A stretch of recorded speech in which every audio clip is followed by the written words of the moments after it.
So we're finishing up chapter 20 with an assessment of the war. World War II has been called total war because it involved all people and the economies of the nations who fought. During this war, there was almost no distinction between the military and the civilians, or everyone else. That line between those two groups blurred seriously. Of the 50 million people who died during this war, keep in mind World War I had like 10 million. But of the 50 million people who died during this war, 30 million of them were civilians. This war completely shifted dynamics in Europe. When Europe went back to reclaim their colonies after the war was over, the French wanted to take back Indonesia, the British went back to Burma and Malaya, and then the Dutch went back to Indonesia. The people in those colonies rose up against their colonizers, and they achieved independence. And part of it was the fact that Japan had victories early on, and it inspired confidence that Asians could actually defeat Europeans. So when Europeans went back to claim these colonies, the people rose up and successfully achieved independence from their European colonizers. So war and technology. Dramatic increase in the use of technology in this war. You've got tanks, the widespread use of tanks, submarines, aircraft, the increased number of troops, staggering costs, not only of money but of lives, of time. Women in the war. So the military and industrial needs of World War II put all kinds of demands on labor, and they had to keep factories running all the time. We talked about the fact that in World War I, many women went to war, but when the war was over, they left their jobs because veterans came back and they wanted their jobs back. Well, after World War II, the majority of women kept their jobs. They continued to work. And the Allies encouraged women to work. You've probably seen the poster of Rosie the Riveter. She was a woman working in a munitions factory, and it became the symbol of the American working women. The Axis powers actually encouraged women not to work. In fact, Hitler offered marriage loans to women who left their jobs and then canceled 25% of the repayment of that loan with the birth of every child.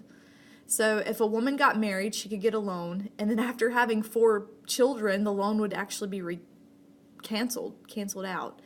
The Nazis banned abortions, and they closed sexual counseling centers. The communists in Russia encouraged women to join forces directly. Nationalists encouraged them to stay home, take care of the children. Gender relations were affected by this war. Simone de Beauvoir, I'm not sure, published The Second Sex in France in 1949, and she advanced the argument that while sex is biological, the male and female, gender is a choice, and we are still reaping the fruits of that one today. In the United States, Betty Friedan wrote The Feminine Mystique, which challenged women to ask the question, does life as a homemaker in suburbia make you happy? Is that fulfilling? And if not, you should maybe work outside the home. And then when you work outside the home, you should fight for equal opportunities in that work. So this war definitely shifted gender relations a little bit. The war's horrors, probably first and foremost the Holocaust. Anti-Semitism was not a new thing in Europe, but the Nazi program of exterminating them by the millions was unprecedented. And they totally reversed the trend of acceptance and equality for Jews. And the sad thing was they targeted the Jews based on their ethnicity, not on their religion necessarily. But Nazis put their entire efforts into wiping the Jewish race off the planet. And even in the closing days of the war, when Hitler had clearly been defeated, he ordered the concentration camps to continue the exterminations. And so 6 million Jews died, and millions of others as well, who were persecuted in these camps. There were gypsies, Polish people, homosexuals, handicapped people, all exterminated. Another atrocity was the atomic bomb. This was tested for the first time on July 16th, 1945, and J. Robert Oppenheimer quoted the Bhagavad Gita, and he said, quote, "I am become death, the destroyer of worlds." So 245,000 people died that day, 100,000 died later, and many others suffered from cancer or genetic deformation or radiation poison from the effects of the atomic bomb being dropped on Hiroshima and Nagasaki. The debate over the purpose of nuclear weapons have continued on to this day. We're still arguing about that. So, the tortured image of humanity. So, Gandhi actually rose up in India, and one of his quotes, he said, "The civilization is such that one has only to be patient and it will be self-destroyed." And that, with the coming of the atomic bomb, you can definitely see the truth in that. In Vienna, Sigmund Freud developed the art of psychoanalysis, and I think there's more details on him in your book. But basically, Freud's underlying thesis is that our repressed dreams, or our repressed memories, our desires, everything we want in life, and the information about our personality lies in our unconscious. And so a lot of times we don't even know it's there. So when he treated people, he was a psychologist, of course, he would have them recount their dreams. He would listen to their slips of the tongue and try to figure out what was going on in their unconscious. Art and literature during this time in every nation commemorated the war. It was all over the place. So, out of the rubble, there were winners and losers in this war, and they had to restructure new relationships after the war was over. And this was the aim of the United Nations. And this is, you can think of the League of Nations as like a predecessor to the United Nations. It's the same concept that people would come together internationally and discuss their problems rather than going to war. So June 26, 1945, the Charter of the UN was signed by 50 nations in San Francisco, California. And the purpose was to, quote, "save succeeding generations from the scourge of war." The UN General Assembly provided a forum for discussion of major world issues. And two of the parts of this, the first was the Security Council. And it has 5 permanent members: the United States, Great Britain, France, China, and the USSR, and several others who were elected for fixed terms.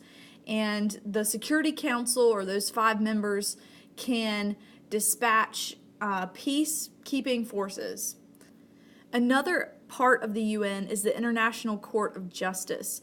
And this was just created to basically decide international disputes, decide who was right, who was wrong, if reparations were needed or consequences or whatever. But difficulties emerged as the United States and the USSR entered the Cold War.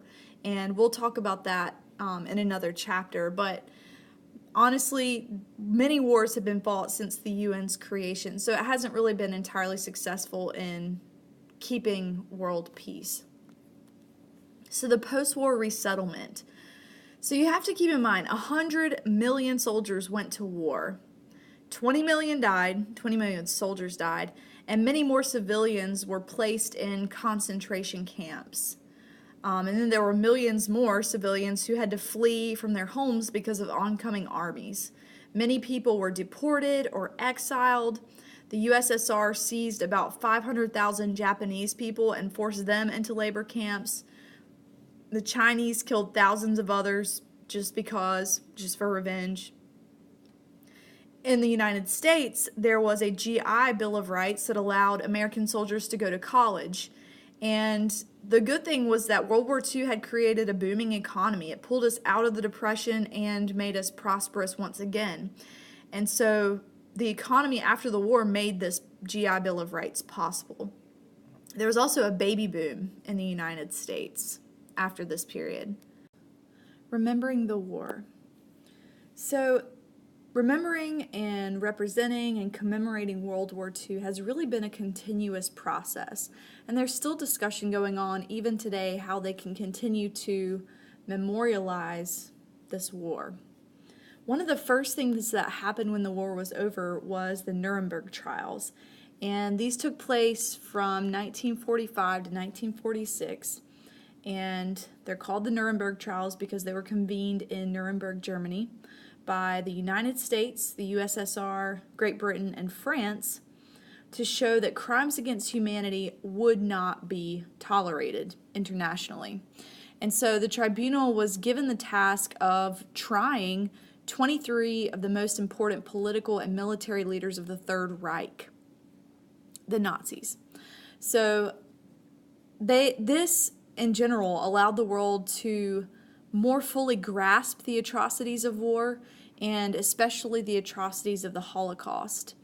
And as a result of these trials, 22 of the most powerful Nazi leaders were brought to trial, and 12 were executed, 7 were given lengthy prison sentences, 3 were acquitted, I think 1 committed suicide before the trials. And these trials were televised, so people for the first time saw that the Nazis were being held accountable for the atrocities they committed during World War II. So memorial museums and exhibitions, starting with the Terror House. Hungary had been occupied by Germany during the first part of the war, and then by the USSR until 1989. And both the Germans and the Soviets had used the same mansion in the center of Budapest for their secret police headquarters. And so in 2002, this was opened up as a museum of the horrors of both occupations, because both Germany and the USSR pretty much ravaged the country. Memorials to Hiroshima. There are 2 museums in particular that commemorate the atrocities of the bombings of Hiroshima, one in Hiroshima and the other in Washington, D.C. In 1955, the Peace Memorial Park in Hiroshima opened, and they're pretty much just photographs and artifacts from the devastation. And then 40 years later, in 1995, the Smithsonian opened an exhibit to commemorate the 50th anniversary of the bombing. And it intended to honor the flight of the Enola Gay, which is the plane that dropped the bomb, but they received heavy criticism because of that, and so it was scaled back and sort of presented in a different light. Remembering the Holocaust. So Auschwitz was probably by far the most popular concentration camp. It's almost become synonymous with the Holocaust. This is where 1.5 million people were killed. And this camp, along with Birkenau, which was about 2 miles away, were established as a museum in 1947. And this just commemorates the suffering of the Poles who were sent there early on, and the Jews as well. And then in 2005, in the center of Berlin, in Germany, they opened their first memorial to the murdered Jews of Europe. And in the heart of Germany, there's 4.5 acres of unmarked, uneven gravestones. And sadly, periodically, swastikas will appear on the gravestones of those Jews. So we'll go ahead and bring chapter 20 to a close, and we'll pick up in chapter 21 with the post-war era.